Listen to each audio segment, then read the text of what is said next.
सादर नमस्कार मित्रों। मैं यशवीर भाटी, अतिथि संपादक, शख्सियत, इस लाइव सेशन में, खटाना बुलेटिन लाइव सेशन में मैं आप सभी का खटाना बुलेटिन टीम की तरफ से स्वागत करता हूं। हार्दिक अभिनंदन करता हूं सभी श्रोताओं का और सभी दर्शकों का। ये जो लाइव सेशन है, देश दुनिया में जो आज चर्चित हो रहा है, सभी लोग इसको सराह रहे हैं और पसंद कर रहे हैं। आज इस लाइव सेशन में, शख्सियत लाइव सेशन में, एक बड़ी शख्सियत डॉक्टर मगन सिंह गुर्जर जी मेरे समक्ष हैं। मैं इस लाइव सेशन में, शख्सियत लाइव सेशन में, डॉक्टर साहब आपका हार्दिक स्वागत करता हूं। आप डिस्ट्रिक्ट सहारनपुर उत्तर प्रदेश से हैं। आप बहुत बड़े शिक्षाविद हैं और बहुत ही सराहनीय कार्य जो है आप कर रहे हैं। और शिक्षा के क्षेत्र में जो भी व्यक्ति, एक तरह से शिक्षा को सबसे बड़ा दान कहा गया है, तो आप तो शिक्षा के दानी हैं। मैं आपका हार्दिक स्वागत करता हूं, आभार व्यक्त करता हूं इस खटाना बुलेटिन टीम में आने, इस सेशन में आने के लिए। और मैं आपसे ये करबद्ध आग्रह के साथ कि डॉक्टर मगन सिंह गुर्जर जी, आप अपने बारे में, आप अपने एक तरह से जीवन यात्रा और शिक्षा के बारे में आप अपना परिचय स्वयं देंगे। आपके जीवन के संघर्ष, आपके जीवन की यात्रा, वो सारा विवरण आप देंगे हमारे दर्शकों को। डॉक्टर मगन सिंह जी। संपादक महोदय यशवीर भाटी जी, आपको खटाना बुलेटिन के सभी दर्शकों को मेरा नमस्कार। भाटी जी, आपके संपादन में चल रहे शख्सियत जैसे उच्च उम्दा प्रोग्राम में मुझे आमंत्रित करने पर मैं आपका, खटाना बुलेटिन की टीम का एवं टीम के प्रभारी डॉक्टर संजय खटाना का हृदय से आभार व्यक्त करता हूं। संपादक महोदय, मेरा नाम डॉक्टर मगन सिंह गुर्जर है। मैं बटार गोत्र से बिलोंग करता हूं। मैं जिला सहारनपुर के गांव कुराली का रहने वाला हूं और वर्तमान में मेरा पता शिवालिक विहार, दिल्ली रोड, सहारनपुर है। भाटी जी, मैं एक मध्यम वर्गीय परिवार से हूं और अपनी एजुकेशन के दौरान बहुत सारी विषम परिस्थितियों का मैंने सामना करना पड़ा, लेकिन मैंने कभी विषम परिस्थितियों के सामने हार नहीं मानी। मैं पढ़ता चला गया। बिग फैमिली में जन्म हुआ था और ज्वाइंट फैमिली, बिग फैमिली दोनों ही होती है, तो विषम परिस्थितियां तो सामने अपने आप ही आती हैं। लेकिन मैंने 10th से लेकर और MSc केमिस्ट्री तक सारी जो मैंने परीक्षाएं पास की, वो मैंने फर्स्ट डिवीजन, यानी third first class, first division से पास की सारी मैंने। और वर्तमान में मैं SD इंटर कॉलेज सहारनपुर में रसायन प्रवक्ता के पद पर कार्यरत हूं और पिछले 14 सालों से मैं अपने कॉलेज की सेवा के साथ साथ समाज के अनगिनत छात्र छात्राओं की मैं IIT और नीट के क्षेत्र में सेवा कर रहा हूं। हर साल लगभग 4 से 5 स्टूडेंट्स मेरे IIT में मेडिकल में निकल जाते हैं। और खुशी की बात यह है कि आज मेरे कम से कम 17 छात्र छात्राएं आज विदेश में बड़े अच्छे पदों पर आसीन हैं और 5 विद्यार्थी मेरे ऐसे हैं जो DU यूनिवर्सिटी में, दिल्ली यूनिवर्सिटी में आज प्रोफेसर हैं, और SSC में, क्लरिकल में, बैंकिंग में, रेलवे में, पुलिस में। इसमें तो अनगिनत है, इसमें तो मैं पता ही नहीं कितने स्टूडेंट्स मेरे कामयाब हो चुके हैं। तो ये सब मैंने एक बहुत ही कम उम्र में, यानी 14 साल के साथ, 14 वर्षों में का अनुभव है। 14 वर्षों में मैंने सब कुछ ये इतना अचीव किया है। और आज भी वर्तमान में मैं समाज के जो जितने भी नीट की, IIT की, JEE की जो कोचिंग करते हैं, उनके लिए मैं फ्री ऑफ कॉस्ट, निःशुल्क में, कभी उनसे कभी मैं कोई पैसा आज भी नहीं लेता। आज भी मैं उनको फ्री ऑफ कॉस्ट कोचिंग करा रहा हूँ। फ्री ऑफ कॉस्ट है और कोई किसी किस्म का मैं उनसे कोई शुल्क नहीं लेता हूँ। और भाटी जी लगभग दर्जन से ज्यादा बच्चे आज मेरे IIT में हैं और हर साल सहारनपुर से 4 से 5 बच्चे IIT में सेलेक्ट हो जाते हैं। लेकिन मैंने बस यही कसम खाई थी, क्योंकि मैंने विषम परिस्थितियों का सामना किया था। मेरे सामने पढ़ते टाइम बहुत सारी विषम परिस्थितियां आई और वो विषम परिस्थितियों की वजह से आज मैं कामयाब हूं। शायद अगर वो विषम परिस्थितियों का सामना ना मैं करता तो आज मैं इस पद पे ना होता, क्योंकि जहां मैं आज एसडी इंटर कॉलेज में रसायन प्रवक्ता के पद पर कार्यरत हूँ, ये मेरी 5वीं गवर्नमेंट जॉब है।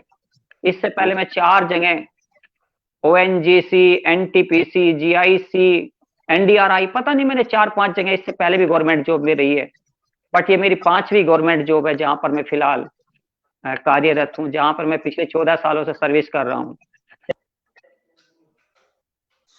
आज भी मैं जब गुर्जर समाज के आज भी जी अनगिनत छात्रों को मैं कोचिंग करा रहा हूँ, लेकिन वो कोचिंग मेरी आज भी फ्री ऑफ कॉस्ट है। मैंने उनसे कभी कोई पैसा नहीं लिया है, कभी निःशुल्क मेरी कोचिंग। अभी एक कह रहे थे कि आपने मतलब एनटीपीसी, ओएनजीसी, जो कि गवर्नमेंट ऑफ इंडिया के, भारत के एक नामचीन जो है इंस्टीट्यूशंस हैं, और फिर आप प्रवक्ता प्रोफेसर शिप जो है आपने ज्वाइन की, तो इसके पीछे भी तो कोई बहुत खास वजह रही होगी आपकी।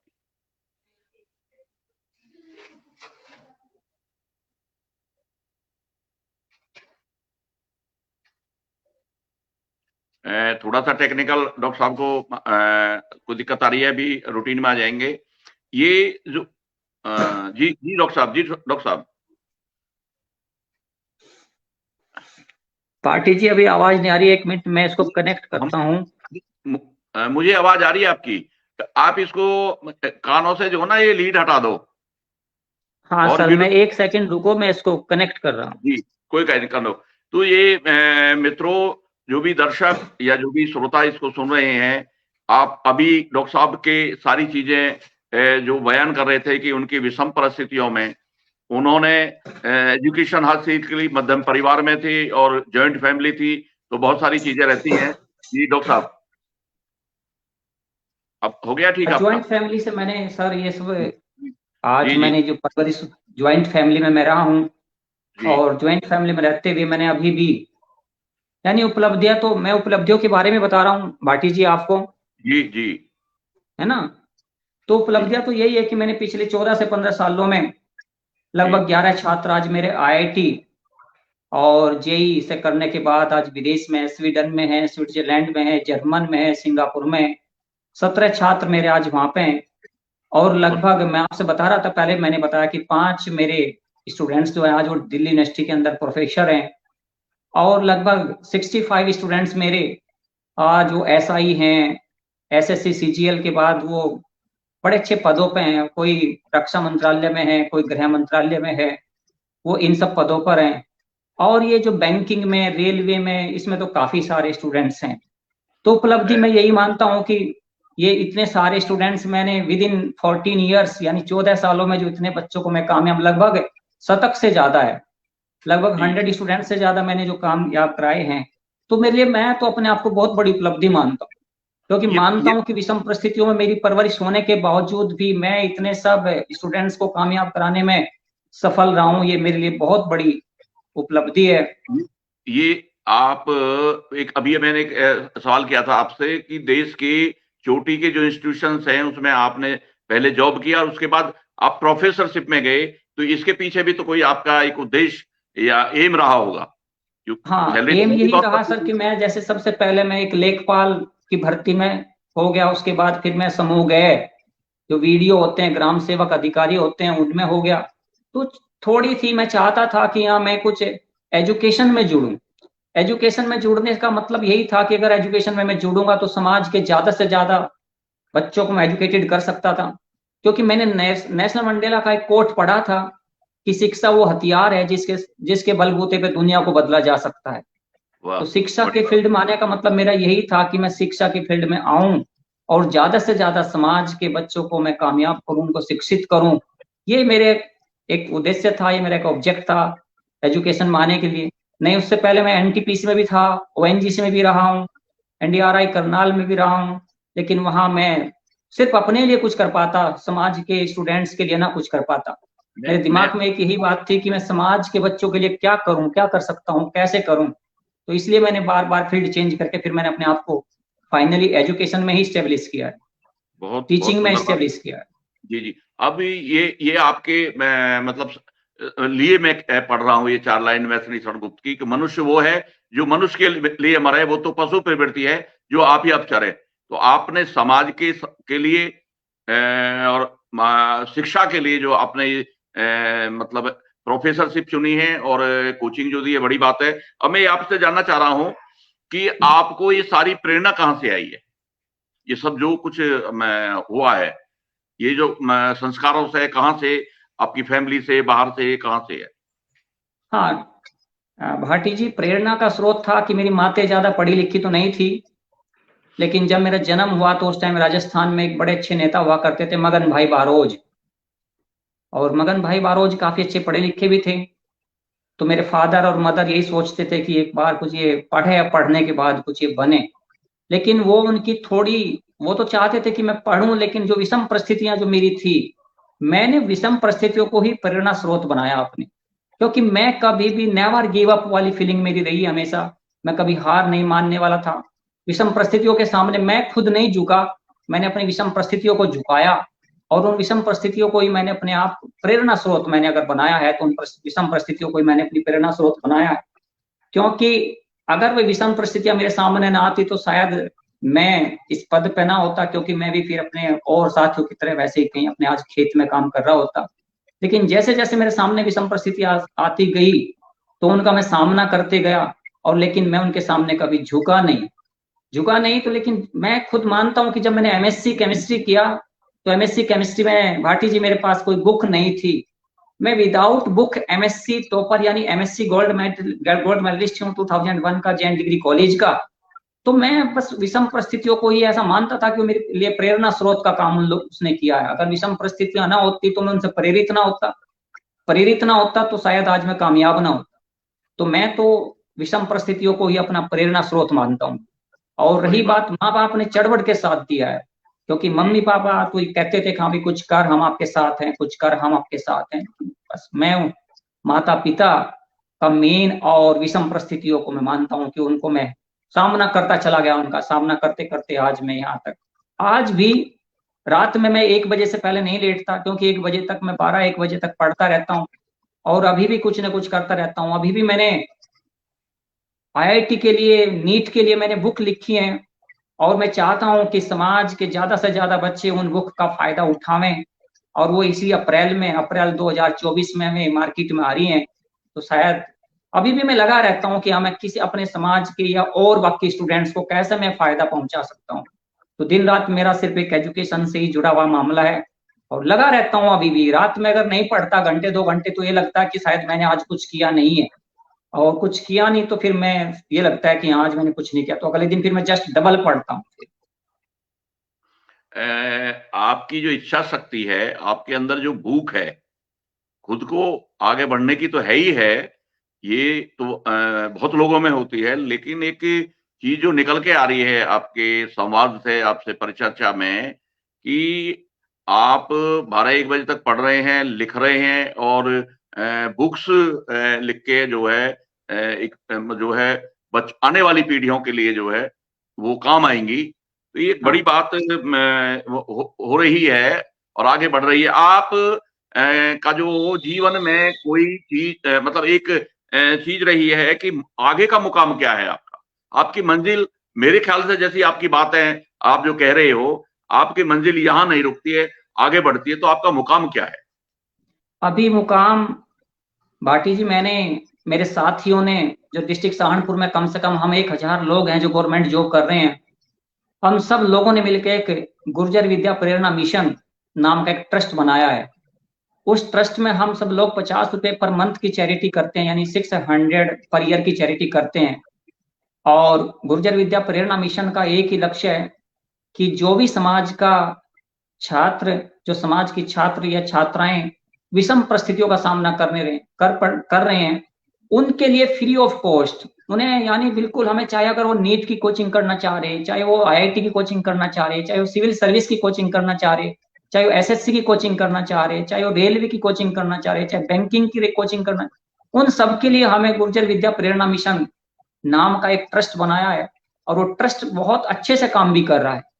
और उसमें हम अभी तो 1000 लोग ही जुड़ पाए हैं। तो हमें ज्यादा से ज्यादा उसके सदस्य बनाने हैं। और सदस्य बना के ज्यादा से ज्यादा स्टूडेंट्स का हम कैसे फायदा कर सकते हैं। बस हमें कोई स्टूडेंट्स हमारे पास आता है कि सर मुझे पढ़ना है बट मेरे पास पैसा नहीं है, मैं विषम परिस्थितियों का सामना कर रहा हूँ, तो हम ऐसे स्टूडेंट्स को पूरा अपने बलबूते पे सब कुछ, उसका रहने की व्यवस्था, खाने की व्यवस्था, उसकी सब बुक्स की व्यवस्था हम सब अपने दम पे करते हैं। लेकिन हम 50 बच्चों में से टेस्ट लेने के बाद 10 बच्चों को छांटते हैं, क्योंकि अभी हमारे पास ज्यादा कलेक्शन तो नहीं है, ज्यादा पैसा इकट्ठा नहीं हो पाता।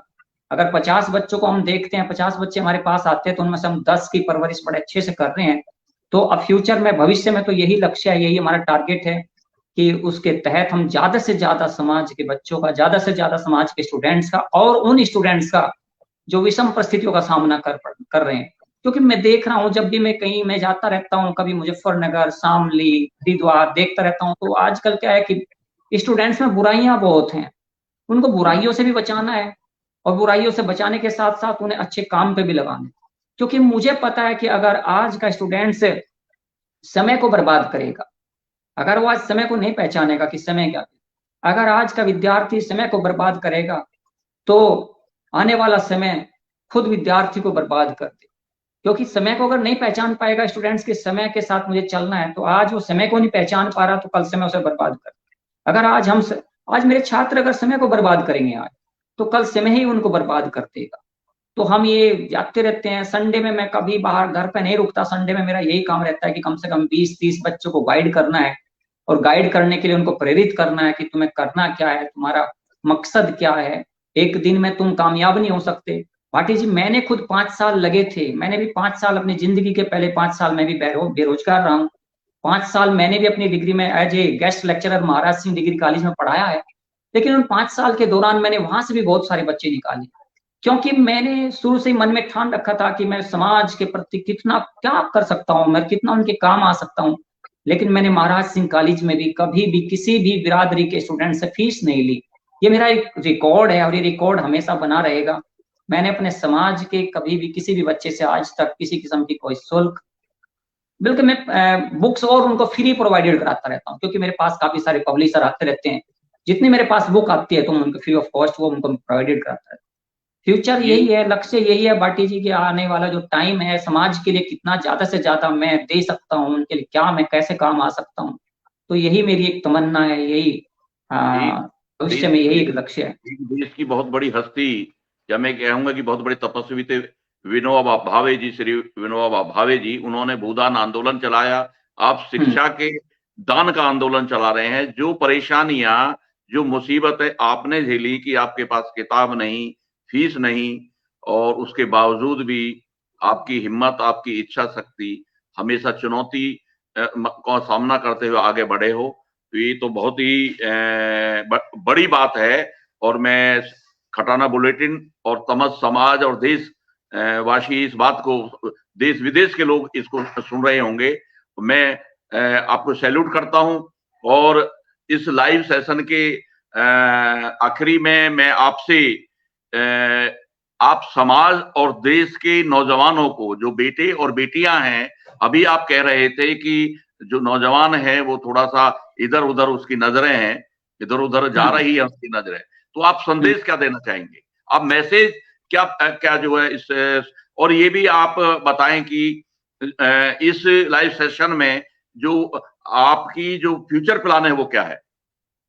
हाँ जी, जी। लाइव सेशन में मैं फ्यूचर प्लान तो आपको मैं बता रहा था कि मैं यही जो मैंने ये गुर्जर विद्या प्रेरणा मिशन नाम से मैंने खोला है, एक मिशन, ये ट्रस्ट खोला है। तो इसमें मुझे ज्यादा से ज्यादा लोगों को जोड़ना है। जोड़ने के बाद, और जो मेरे युवा हैं उनकी ज्यादा से ज्यादा एजुकेशन में, मेरा मात्र मकसद केवल एजुकेशन है, क्योंकि मैं एजुकेशन से जुड़ा हुआ हूँ। और एजुकेशन में उनको ही ज्यादा से ज्यादा, क्योंकि अब की बार भी मैं, मेरे गांव से, छोटा सा गांव है, मैंने 11 स्टूडेंट्स अब की बार में अपने गांव से कामयाब करने में सफल रहा हूँ। 11 स्टूडेंट्स कुराली गांव से, जिसमें 3 SI हैं, 4 टीचर हैं, 2 रेलवे में हैं। तो मैं 11 स्टूडेंट्स, बहुत ही बैकवर्ड गांव है, लेकिन मैं हर संडे जाता हूँ, उनको प्रेरित करता हूँ, उनको मजबूर करता हूँ पढ़ने के लिए। तो ऐसी बात नहीं, उन्हें अब की बार 11 स्टूडेंट्स मेरे खुद गांव से निकले। और रही बात युवाओं को संदेश देने की बात, क्या है कि युवाओं को तो संदेश में एक छोटी सी 2 मिनट की बात मैं भाटी जी आपको बताना चाहूंगा कि हाँ, मैं कैसे जब भी कभी जाता हूँ कहीं, कैसे बच्चों को प्रेरित करता हूँ और वो मेरा केवल 2 मिनट की एक पौराणिक स्टोरी है। और वो जी। पौराणिक स्टोरी ये है कि मैंने पढ़ा था कहीं पे उस स्टोरी के बारे में कि किसी एक गांव में एक महात्मा रहा करते थे, और महात्मा को वरदान था कि जब भी महात्मा को गांव वाले आग्रह किया करते थे तो गांव वालों के आग्रह पर महात्मा जी डांस किया करते थे, नाचते थे, और नाचने से महात्मा जी की बारिश हो जाया करती थी। ये उनको वरदान मिला हुआ था। तो हुआ क्या कि एक बार जब पता चला, कुछ युवाओं को, कुछ पढ़े लिखे विद्यार्थियों को पता चला कि एक ऐसा भी गांव है जिस गांव में एक ऐसा महात्मा रहता है कि जिसके डांस करने से बारिश हो जाती है, तो स्टूडेंट्स के दिमाग में डिफरेंट डिफरेंट के क्वेश्चंस चलते हैं। तो स्टूडेंट्स उस महात्मा से मिलने के लिए चले। तो साधु बाबा के पास जब स्टूडेंट्स जाते हैं तो साधु बाबा से पूछते हैं कि साधु बाबा, क्या हमें सुना है कि आपके डांस करने से बरसात हो जाती है? तो साधु बाबा ने कहा, हाँ ठीक सुना है, लेकिन क्या आज तो धूप निकली हुई है, क्या आज भी बरसात होगी? तो साधु बाबा ने कहा कि हाँ बरसात होगी। तो इसके लिए हमें क्या करना होगा? तो साधु बाबा कहते हैं इसके लिए तुम्हें बारी बारी से डांस करना होगा। तो वो स्टूडेंट्स डांस करते हैं, कोई 2 मिनट, 10 मिनट, 5 मिनट, 20 मिनट ऐसे डांस करते हैं, थक जाते हैं, बैठ जाते हैं, बरसात नहीं होती। अंत में साधु बाबा का नंबर आता है, साधु बाबा डांस करना शुरू करता है। डांस करते करते उसे 20 मिनट, 30 मिनट, घंटा, 2 घंटा, 3 घंटे ऐसे ही हो जाते हैं, इसी क्रम में 4 घंटे हो जाते हैं। शाम हो जाती है, शाम होते होते फिर बादल आता है तो बारिश हो जाती है। तो वो साधु बाबा उन बच्चों को मैसेज देता है कि देखो बेटा, मुझे वरदान इस बात का है कि मेरे डांस करने से बरसात होगी, बट मुझे इस बात का नहीं पता कि कितने टाइम तक डांस करने के बाद बरसात होगी। तो स्टूडेंट्स, उस साधु बाबा ने स्टूडेंट से कहता है कि देखो, आपको भी वरदान है कि अगर आप पढ़ाई करोगे तो आप कामयाब निश्चित होंगे, लेकिन आपको कामयाब होने के लिए पढ़ाई 1 साल करनी, 2 साल करनी, 3 साल करनी, कितने साल करनी, ये आपको भी नहीं पता। लेकिन जैसे मुझे वरदान मिला हुआ है कि मेरे डांस करने से बरसात हो जाती है, तो ऐसे ही हर विद्यार्थी को परमात्मा का आशीर्वाद मिला हुआ है कि अगर आप सच्चे मन से मेहनत करोगे तो आप पक्का एक दिन कामयाब होंगे। तो ये तो मैसेज है कि हाँ भाई, अगर एक महात्मा को ये वरदान मिला हुआ है कि मेरे डांस करने से बरसात हो जाती है, तो वही वरदान हर विद्यार्थी को मिला हुआ है कि अगर वो सच्चे मन से मेहनत करेगा तो उसे कामयाब होने से कोई नहीं रोक सकता। तो युवाओं के लिए स्टोरी तो यही है कि अगर एक महात्मा, यानी उसको डांस कर, ये नहीं पता कि मुझे कितनी देर तक डांस करना, बट उसे ये पता था कि मेरे डांस करने से बरसात होगी।